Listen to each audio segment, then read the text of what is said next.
ये episode number 9 का explanation होगा। एपिसोड स्टार्टिंग में दिखाया जाता है मे को फिर से बुरे ख्याल आ रहे थे, मतलब उसकी स्टेप माँ मुझे इस तरह से टॉर्चर करती थी और डरते हुए उठ जाती है। हमें दिखाया जाता है केट और आचा दोनों बातें कर रहे थे और दोनों का कंक्लूजन ये था कि मे के साथ चौथी बार अटैक हो गया तो ये कोई जानबूझ के ही है पक्का। और ये बात के बारे में मे को भी आइडिया हो चुका है और वो अभी इस बात को ऐसे इतना ज़्यादा रियलाइज कर नहीं रही है और शायद वो सबको बताना नहीं चाहती ताकि वो कोई परेशान ना हो। और यहाँ पर के राजा को इसके बारे में और भी जानने के लिए बोले जा रहा था और यहाँ पर जो उसका नकली भाई बन के आया हुआ है बोन बन के, वो असली है या फिर नकली वो भी कंफर्म करने के लिए बता देता है। और हम देखते हैं अगले वाले सीन में मैं नीचे आती है और केर वहाँ पर बैठा हुआ था। मैं उसे पूछती है पापा कहाँ पर है, मुझे पापा को पूछने उनके बेटे के बारे में, वो अभी भी अपने बेटे को ढूंढ रहे थे तो हमें प्रॉब्लम क्यों क्रिएट करवा रहा है।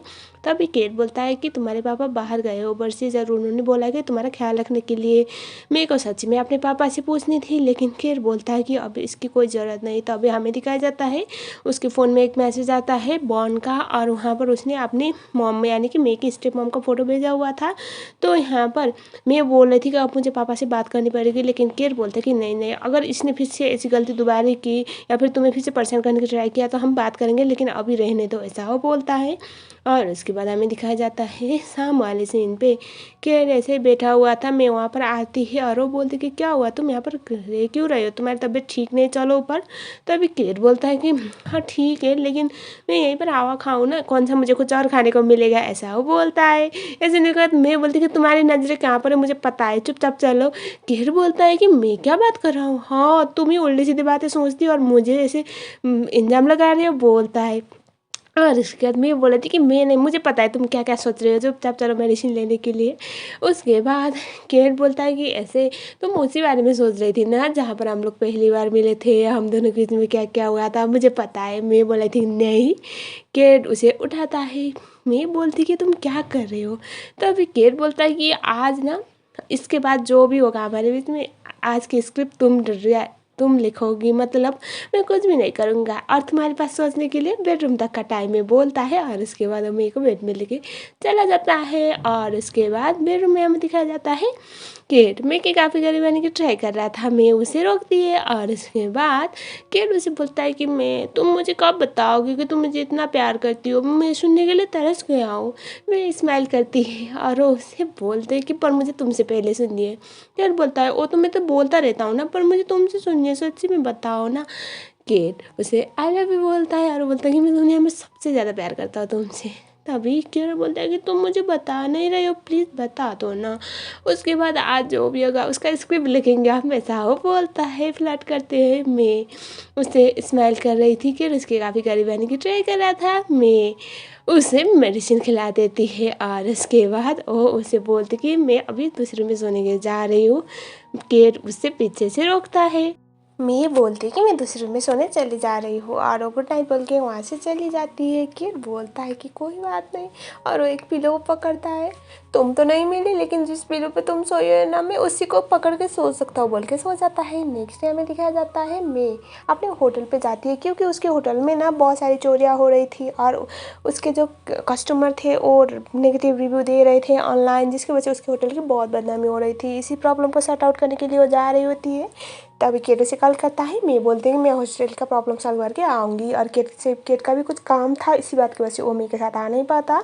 होटल पे जाने के बाद वो डैन है जो उस होटल का मैनेजर था उसके साथ वो बातें कर रही थी और कुछ आइडिया हो नहीं रहा था। हमें ये पता चलता है कि जब होटल के रास्ते से आने के टाइम पे एक बंदा रहता था और वहाँ पर गाड़ी ऐसे बीच पे खड़ा करते हुए और वो उस गाड़ी को हटाने के लिए पैसे मांगता था और ये बहुत सारे लोगों के साथ हो चुका था। मैं काफ़ी ज़्यादा परेशान थी। शाम को भी मैं ऐसे सोच रही थी कि अगर ये सब चलता रहा तो मैं कैसे मैनेज करूँगी। और मैं के लिए वो होटल बहुत मायने रखता है, आप लोग को तो पता होगा, वो उसके ग्रैंडपा का होटल है और वो बहुत परेशान थी। तभी हमें दिखाया जाता है मैं रात को केरू से कॉल करता है और दोनों बातें कर रहे थे। तभी मैं कुछ साउंड सुनती है तो वो उसको देखने के लिए बाहर निकल आती है। तभी वो देखती है कि एक बंदा था और मैं उसे पूछती है कुछ, इससे पहले वो कुछ ज़्यादा बात कर पाती वो बंदा उसे बेहोश कर लेता है। एंड देन गाइस मैं किडनैप हो गई। हमें दिखाया जाता है नेक्स्ट डे रेंग आती है केट को तो अब कल पता नहीं क्या हुआ है, वो उसे लगा था फ़ोन कट गया होगा।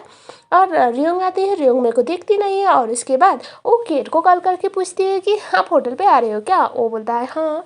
उसके बाद रियोंग बोलती है कि मैं गायब हो गई है। ये सुनने के बाद केट भी काफ़ी ज़्यादा परेशान हो जाता है और उसके बाद ये लोग होटल पे आ पहुँचते हैं। नैक भी वहाँ पर अपने असिस्टेंट के साथ पहुँच गया था मेरे से मिलने के लिए, क्योंकि मैं बार बार उसका कॉल कट कर रही थी, मतलब उसके रीच से बाहर हो रही थी। यहाँ पर आने के बाद थोड़ा चेंजिंग दिखाया जाता है, मैं की चीज़ें ढूंढने लग जाती है और मतलब थोड़ा मैंने सीन को स्किप किया हुआ है। वहाँ पर मैं का चप्पल मिल गया था और हमें ये दिखाया जाता है कि मैं कहीं पर थी। अब हम सीधा चलते हैं, मैं कहाँ पर मिल गई। मैं को जब ओस आता है ना तो वो देखती है उसके सामने तो डैना ही था।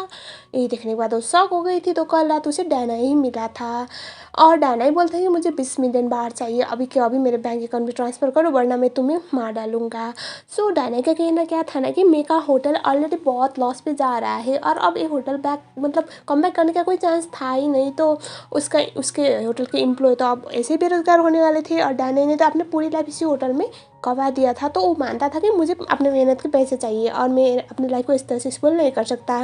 मैं उसे बोल रही थी कि ऐसा मत करो, और जो चोरी वाला चल रहा था ना वो भी डैनाई के अंडर ही चल रहा था। मैं बोल रही थी कि प्लीज़ ऐसा मत करो, अपनी लाइफ को स्पॉइल मत करो, लेकिन डैनाई सुनता नहीं है। सो हमें दिखाया जाता है केट नैक सब लोग वहाँ तक पहुँच जाते हैं जहाँ पर डैनाई था। जब मैं डैनाई ने मेरे को ऐसे हॉस्टेज बना के रखा हुआ था और वो लोग उसे पीछा करने लगते हैं। डैनाई बोला था मैं इसको मार डालूंगा और केट बोलता है कि प्लीज़ तुम जाओ, और नैक भी सेम चीज़ बोला था कि मेरे को छोड़ो, पुलिस जब तक यहाँ पहुँचती है उससे पहले तुम यहाँ से चले जाओ, हम तुम्हें कुछ भी नहीं करेंगे। लेकिन डैनाई बोलता है कि तुम लोगों को क्या लगता है मैं बेवकूफ़ हूँ, ना तो मुझे पैसे मिले ना तो मैं इसको छोड़ने वाला हूँ, बोल के वो बहुत गुस्से में था। तभी हमें दिखाया जाता है मैं बहुत डर जाती है और उसकी स्टेप मॉम को जिस तरह से उसने आँखों पे ऐसे पंच मारा था ना, इसी तरह से वो ध्यान है कि आँखों पे ऐसे अपनी उंगली गुस्सा देती है ताकि वो वहीं पर गिर जाए। वो वहाँ पर गिर जाता है तो मैं उस टाइम पे भाग जाती है कि रनैक उसके पीछे पीछे चले जाते हैं और एक टाइम पे आने के बाद डैनामी को शूट करने वाला था। केट बीच में आता है और उसे दोनों की अच्छी खासी फाइटिंग हो गई थी। डैनामी नीचे ऐसे ज़मीन पे गिर जाता है बुरी तरह से। तभी मैं ऐसे जाके केट को बहुत ज़ोर से गले लगाती है, मतलब फाइनली बंदे की जान बच गई, वो वाला प्यार वाला हक। और इसी टाइम पे हमें दिखाया जाता है कि डैनामी उसके आँखें खुल जाती है और वो बोलता है कि मैं तुम्हें नहीं छोड़ूंगा, एंड देन वो उसे शूट कर देता है। लेकिन जब तक हमारा हीरो है हीरोइन को थोड़ी कुछ होगा। और यस, जितने भी गोली थी सब हमारे हंसते कट्टे बंदे को लग गई और मेक का तो दिमाग ख़राब हो गया, बहुत ज़्यादा चिल्लाने लग जाती है। उसके बाद यहाँ पर होता क्या है कि डैनाई तो भाग गया, नैक तो बस देखता रह गया था। मैं रोए जा रही थी और केट को अपनी आँखें खुली रखने के लिए बोले जा रही होती है और बहुत ज़्यादा रो रही थी। मैं अब हॉस्पिटल पे आ जाती है, मतलब केट को शिफ्ट किया गया था और वो बस रोई जा रही थी। केट का ट्रीटमेंट चल रहा था और हमें साथ में दिखाया जाता है डैनाई शूटआउट में मारा जाता है। और हमें नेक्स्ट में दिखाया जाता है रियोंग में से बोल रही थी कि आप बोलती थी ना कि इस दुनिया में हर मर्द एक ही जैसे होते हैं धोखेबाज, लेकिन आपका जो एक परसेप्शन था मर्दों को लेकर लड़कों को लेकर वो तो गलत साबित हुआ ना। शायद केट ने आपका वो बैरियर पार किया होगा, ऐसा वो बोलती है। सुनने के बाद मेरे को लगता है हाँ शायद केट उसके लिए बहुत स्पेशल है।